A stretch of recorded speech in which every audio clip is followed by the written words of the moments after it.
Assalamualaikum warahmatullahi wabarakatuh. Nama saya Wirawan Budi Kusuma dari kelas X DYC. Di sini saya akan menjelaskan pengertian dari konsumsi. Konsumsi merupakan suatu kegiatan yang dilakukan oleh manusia dengan menggunakan serta mengurangi daya guna dari suatu barang tersebut, yang memiliki tujuan untuk memenuhi kebutuhan kehidupan sehari-hari serta kepunahan manusia baik secara perlahan atau sekaligus. Konsumen adalah bagian yang tak terpisahkan dari kegiatan ekonomi yang dilakukan oleh manusia tersebut. Seseorang yang melakukan yang melakukan sebuah kegiatan konsumsi umumnya disebut sebagai konsumen, sedangkan produk-produk yang dikonsumsi merupakan barang ataupun jasa yang ditawarkan oleh produsen kepada konsumen. Teori konsumsi. Teori konsumsi adalah teori yang mempelajari bagaimana manusia konsumen itu memuaskan kebutuhannya dalam pembelian dan penggunaan barang dan jasa. Sedangkan pelaku konsumen adalah bagaimana ia memutuskan beberapa jumlah barang dan jasa yang akan dibeli dalam berbagai situasi. Pendekatan teori konsumsi.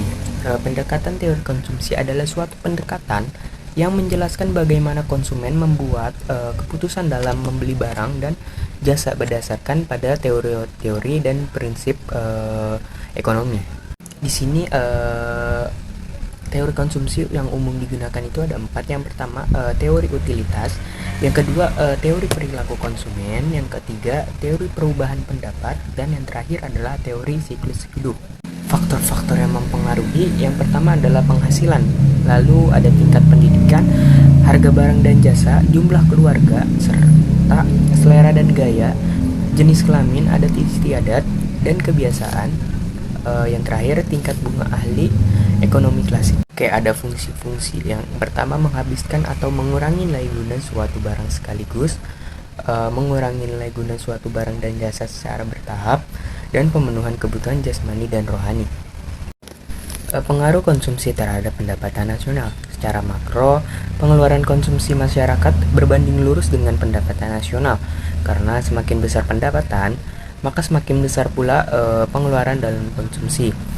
Pengaruh konsumsi nasional terhadap pertumbuhan ekonomi Indonesia dijelaskan bahwa konsumsi merupakan salah satu faktor penentu pertumbuhan ekonomi Indonesia yang sekaligus juga indikator kesejahteraan. Tingkat konsumsi akan menentukan kualitas pembangunan manusia Indonesia. Pertumbuhan ekonomi Indonesia selalu terjadi pertumbuhan positif, baik pengeluaran konsumsi rumah tangga, konsumsi pemerintah, pembentukan modal tetap atau investasi fisik, serta ekspor neto barang dan jasa. Sekian presentasi dari saya. Saya ucapkan terima kasih. Apabila ada kesalahan kata-kata mohon dimaafkan. Wassalamualaikum warahmatullahi wabarakatuh.